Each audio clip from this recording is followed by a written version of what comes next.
नमस्कार. आजच्या भागामध्ये आपण बघूया. इथे रविराज काका अर्जुनला म्हणत असतात की अर्जुन हे बघ, बार काउन्सिलचा निर्णय येईपर्यंत आपल्याला शांत डोक्याने विचार करायचा आहे आणि शांत डोक्याने विचार करून मगच बोलायचं आहे. आपल्या या प्रकरणामध्ये अडकवण्याचा त्या लोकांचा प्लॅन आहे, पण तो प्लॅन आपण सक्सेसफुल होऊ द्यायचा नाही आहे. तरीसुद्धा तू असा रागारागाच्या भरामध्ये जे काही बोलतोस ते तुमच्यावरतीच फिरून येऊ शकतं. त्यामुळे शांत डोक्याने बोल. तेव्हा इथे सायलीचा आता फोन येतो. तेव्हा अर्जुन म्हणतो की सायली, मी तुला नंतर फोन करतो आणि तो लगेचच फोन कट करतो. तेव्हा सायली म्हणत असते की सरांनी लगेच फोन कट केला म्हणजे काही टेन्शन तर नसेल ना. जर काही चांगली बातमी असती तर त्यांनी मला लगेच सांगितली असती. तेव्हा इथे सायली म्हणते त्यांचा काय निर्णय झाला असेल. तर इथे चैतन्य आता फोनवरती बोलत असतो. तेव्हा इथे अर्जुन आणि रविराज काका खूपच जास्त टेन्शनमध्ये एकमेकांजवळ बोलत असतात. तेव्हा चैतन्याचं बोलता बोलता लक्ष अर्जुनकडे जातं आणि अर्जुनची चाललेली घालमेल त्याला बघवत नाही. त्याला असं वाटतं की या सगळ्यामध्ये माझी चुकी आहे आणि अर्जुनला उगाचच या सगळ्यामध्ये सफर करावं लागतंय. तेव्हा चैतन्य म्हणतो की अर्जुनने मला सांगितलं होतं की साक्षी चांगली मुलगी नाही आहे, पण मीच ऐकलं नाही. मीच तिच्या प्रेमात पडलो आणि माझ्यामुळे आज अर्जुनलासुद्धा हे सगळं काही भोगावं लागतंय. तेव्हा इथे रविराज काका म्हणत असतात की अर्जुन, बार काउन्सिलमध्ये 3 मेंबरपैकी 2 मेंबर आपल्या बाजूने आहेत. त्याच्यामुळे काळजी करू नको. जो काही निर्णय लागेल आपल्या बाजूनेच लागेल. तेव्हा अर्जुन म्हणत असतो पण तो ॲडव्होकेट जोशी तो मला महिपतचा माणूस वाटतोय. तेव्हा रविराज काका म्हणतात हे बघ, आपण काही आता बोलू शकत नाही, पण आपल्या बाजूने बोलणारे सुद्धा वकील तिथे आहेत. त्याच्यामुळे जे काही होईल सगळं चांगलंच होईल आणि मी आहे ना, मी तुम्हाला दोघांना काहीसुद्धा होऊ देणार नाही आहे. तेव्हा अर्जुन म्हणतो की सिनियर तू आहेस म्हणून मी आणि चैतन्य आम्ही दोघंजणं थोडे रिलॅक्स आहोत. आज आम्ही कोर्टामध्ये बघितलं ना, तू आमची कशा पद्धतीने बाजू मांडलीस. मला खरंच तुझा खूप अभिमान वाटतोय. तेव्हा इथे अर्जुन म्हणत असतो की चैतन्य कुठे आहे. तेव्हा रविराज काका म्हणतात त्याला फोन करून बघ. तेव्हा इथे त्याचा फोनसुद्धा तो लागत नसतो आणि नंतर तो उचलत नाही. तर नागराज म्हणत असतो की आमच्या पोरीने जी खेळी खेळली ना, त्या अर्जुन सुभेदार आणि चैतन्य गडकरी यांना अडकवण्यासाठी खूपच भारी. त्या दोघांची जेव्हा ते काले कोट आणि ती टाय जेव्हा उतरून खाली पडेल ना, तेव्हा सगळ्यात जास्त आनंद मला होईल. तेव्हा इथे नागराजला आता आपल्या मुलीचा खूप अभिमान वाटत असतो. तेवढ्यातच तिथे साक्षी आहे. त्यांनी म्हणते की अण्णा, अहो आनंदाची बातमी आहे. आताच ॲडव्होकेट पवार यांचा फोन आला होता. म्हणजे बार काउन्सिल यांचा अजून फायनल डिसिजन झालेला नाही आहे आणि अशी शाश्वती आहे की चैतन्य आणि अर्जुन सुभेदार या दोघांची वकिली जाण्याची वेळ आलेली आहे. त्यांची वकिली रद्द होण्याचे चान्सेस खूप जास्त आहेत. तेव्हा नागराज म्हणतो अरे वा, किलोभर पेढे आणा आणि त्या नवरा बायकोला कसा आपण पेढा खायला दिला होता तसा पेढा परत द्यावाच लागेल ना. पेढे आण 1 किलोभर आणि वाट सगळ्यांना. तेव्हा इथे प्रिया म्हणत असते पेढ्यांवर काय तुम्ही भागवताय. एवढी आनंदाची बातमी आहे. वात्सल्याश्रम मर्डर केससुद्धा कायमची रद्द होणार आहे. मग पार्टी तर झाली पाहिजे ना. तेव्हा नागराज म्हणतो हां महिपत शेठ, पार्टी तर झाली पाहिजे. एवढी मोठी आनंदाची बातमी आहे. तेव्हा महिपत म्हणत असतो की पार्टी तर मी देणारच. अशी पार्टी देईन ना की सगळ्यांनी लक्षात ठेवली पाहिजे. तर इथे कल्पना म्हणत असते की काय झालं असेल ना बार काउन्सिलमध्ये. अजून काही अर्जुनचा फोन आलेला नाही आहे. तेव्हा अस्मिता म्हणते पण मम्मा फोन तरी करायला हवा होता ना गं. थांब मी फोन करते. तेव्हा सायली म्हणते अस्मिताताई मी फोन केला होता, पण हे म्हणाले की मी आता कामात आहे, मी नंतर फोन करतो आणि लगेच फोन कट केला आणि परत केलासुद्धा नाही आहे. तेव्हा अस्मिता म्हणत असते पण मम्मा तिथे काय चाललंय ते आपल्याला कळायला नको का. तुला फोन केला नसेल पण माझा भाऊ माझा फोन नक्की उचलेल. मी फोन करते अर्जुनला आणि त्याला विचारते की काय झाले म्हणून. तेव्हा अश्विन आता फोन हातातून घेतो अस्मिताच्या आणि म्हणतो हे बघ ताई, तू जरा शांत हो. तिथे जे काही घडेल ना, जर आनंदाची बातमी असेल ना तर दादा स्वतःहून आपल्याला सांगेल, नाहीतर ब्रेकिंग न्यूज तरी आपल्यापर्यंत दादा येण्याच्या आधी पोहोचेल. तेव्हा तू आता दादाला फोन करून सारखं डिस्टर्ब करू नको, कळलं ना. तेव्हा अश्विन जात असताना अस्मिता म्हणते आता तू कुठे जातोयस, जाऊन न्यूज बघ ना. तेव्हा इथे अश्विन म्हणतो हो मी न्यूजच बघायला चाललो आहे. तर इथे अर्जुन म्हणत असतो की चैतन्य कुठे गेला. फोनवरती बोलत बोलत पुढे आला आणि अचानक कुठे गायब झाला काय माहिती. रविराज काका म्हणतात की अर्जुन मला तर वेगळीच काळजी वाटते. महिपतच्या माणसांनी किडनॅप वगैरे केलं नसेल ना चैतन्यला. तेव्हा अर्जुन म्हणतो जर तसं असेल ना तर महिपतच्या घरी जातो आणि जीवच घेतो त्याचा. तेव्हा इथे अर्जुन म्हणत असतो सिनियर तू घरी जा, मी आलोच. रविराज काका म्हणतात कुठे जातोयस तू. तेव्हा अर्जुन म्हणतो महिपतच्या इथे. तेव्हा रविराज काका म्हणतात ही बघ, बघ, ही चूक मी तुला अजिबात करू देणार नाही आहे, कळलं ना तुला? आता तू माझ्याबरोबर शांतपणे घरी चल. तेव्हा अर्जुन म्हणतो, पण चैतन्य अजून आलेलं नाही आहे, मी कसं काय शांत घरी येऊ?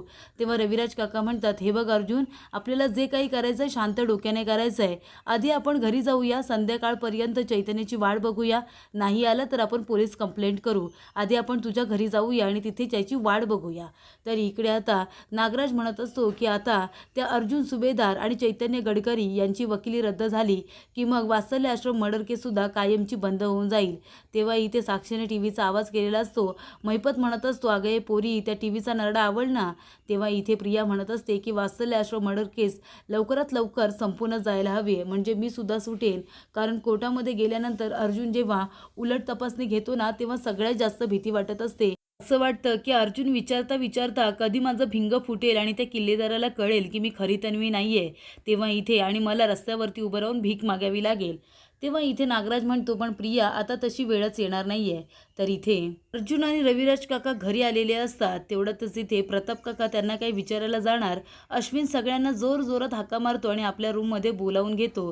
तेव्हा अश्विन म्हणतो की दादा हे बघ, न्यूज बघ.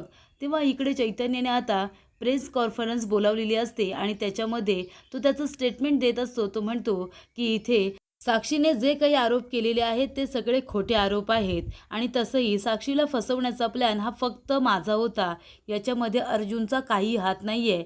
त्याला उगाचच साक्षीने या सगळ्यामध्ये मुद्दामून गोवलेला आहे. आणि तसंही साक्षीच्या घरी मी राहायला गेलो होतो.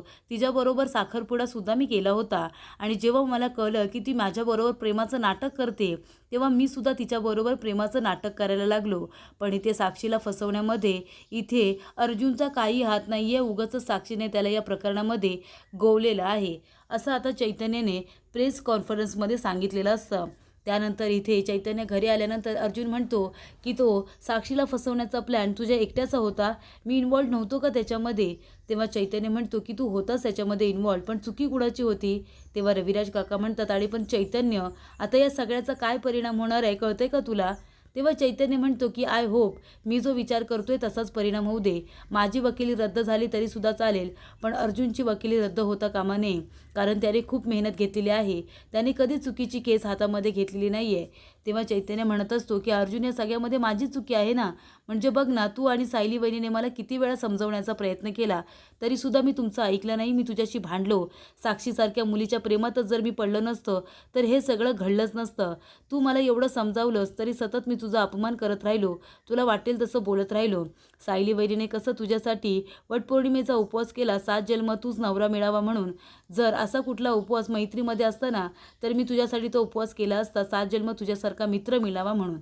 तेव्हा इथे अर्जुन म्हणतो की हे सगळं तू मुद्दामून केलेस ना चैतन्य? तेव्हा इथे रविराज काकांना आता बार काउन्सिलमधून फोन येतो. ते म्हणतात की दोन बातम्या आहेत, एक आनंदाची बातमी आहे, दुःखी बातमी आहे, कुठली सांगू? तेव्हा सायली म्हणते की आधी दुःखाची बातमी सांगा. तेव्हा इथे रविराज काका म्हणतात की चैतन्याची सनद 6 महिन्यासाठी रद्द केली गेली आहे आणि अर्जुनला बार काउन्सिलने निर्दोष सिद्ध केलेले आहे.